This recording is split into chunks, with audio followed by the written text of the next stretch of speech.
Mix petroleum jelly with salt. This will help you get rid of cellulite. You'll see the effects right away. All you need is regular cosmetic petroleum jelly, which many people already use. However, not everyone knows how versatile it can be.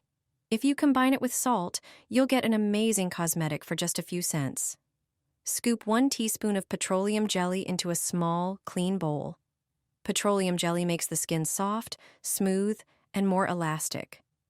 Next, add 1 teaspoon of salt. Mix the ingredients until you get a smooth consistency. This way, you've created a salt scrub.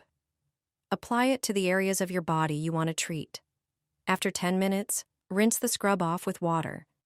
It cleanses the skin and stimulates microcirculation, which improves blood flow and oxygen delivery to skin cells.